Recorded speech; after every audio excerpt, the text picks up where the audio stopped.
I've been a part of ECOWAS from 2020 as the ECOWAS mediator in Mali. And now that we are lucky, our president has been appointed as the chairperson of the authorities of heads of state and government of ECOWAS. In fact, I will be coming here almost every week, so Nigerians should not be surprised, because we have a lot of challenges in the sub-region, and those are the things we are discussing. We have the crisis in Mali, crisis in Guinea, crisis in Burkina Faso. I am really handling Mali, but still oversighting others. So we came to put our heads together. I'm also the chair of the ECOWAS Council of the Wise, and so we hold meetings. Then we see the chair of the authority to have conversations on how to move things forward. So we just came back from the AU program in Nairobi.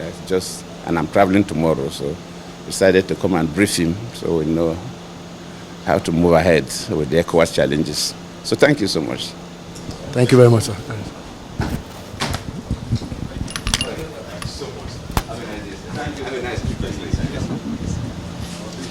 trip.